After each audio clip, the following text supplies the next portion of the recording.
Contingent क्या है, contingent जो वर्ड है उसका मतलब क्या है।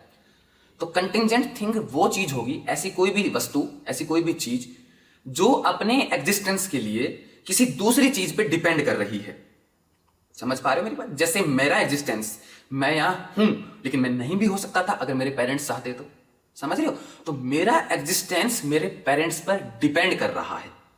समझ पा रहे हो? तो अगर मेरा एग्जिस्टेंस किसी दूसरी चीज पर डिपेंड कर रहा है तो मैं हो गया कंटिंजेंट। क्या हो गया? कंटिंजेंट। तो हम पूरी दुनिया में जो भी चीजें देखते हैं उनके पीछे कहीं ना कहीं कोई कोज होता है, उनके पीछे कहीं ना कहीं क्या होता है? कारण होता है। तो मतलब वो जो वस्तु है, वो जो चीज है, वो किस पे डिपेंड करने लग गई? उस कारण पर डिपेंड करने लग गई। मेरा कारण क्या है? मेरे अस्तित्व का कारण है मेरे माता पिता। मेरे माता पिता के अस्तित्व का कारण है उनके माता पिता। ऐसे ही अगर हम बात करें पहाड़ कि पहाड़ कैसे आए कि जब जो अर्थ हमारे टेक्टोनिक प्लेट्स जब टकराई तो कुछ भूभाग ऊपर उठ गया। तो पहाड़ के एग्जिस्टेंस आने का भी कोई कारण है क्या? कि टेक्टोनिक प्लेट्स टकराई। टेक्टोनिक प्लेट्स टकराने का भी कोई ना कोई कारण होगा पीछे। तो जिन भी चीजों के एग्जिस्टेंस का कारण है किसी दूसरी चीज पे डिपेंड कर रही है, वो हो गई कंटिंजेंट थिंग। अब बात आती है कि यार ठीक है, यूनिवर्स में हम जो भी देख रहे हैं वो सब कुछ कंटिंजेंट है। तो एक कंटिंजेंट चीज दूसरी कंटिंजेंट चीज पे डिपेंड कर रही है। जैसे मैं मेरे माता पिता पे डिपेंड कर रहा हूं, लेकिन मेरे माता पिता भी किस पे डिपेंड कर रहे हैं? उनके माता पिता पे। तो ऐसे पीछे जाते जाएंगे जाते जाएंगे जाते जाएंगे।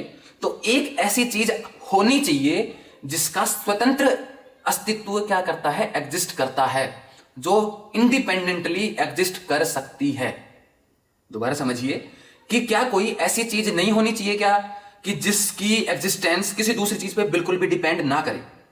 क्योंकि अगर सब कुछ कंटिंजेंट होगा, अगर मैं किसी और पे डिपेंड कर रहा हूं, वो किसी और पे डिपेंड कर रहा है, फिर तो यूनिवर्स में वापस से हमें भी कोई भी एक्सप्लेनेशन नहीं मिली।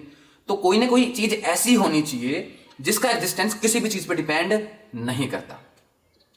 तो जिस चीज का एग्जिस्टेंस किसी दूसरी चीज पे डिपेंड ना करे, समझ रहे हो, उसके पीछे का कोई कारण ना हो, उसे कहते हैं हम नॉन कंटिंजेंट थिंग।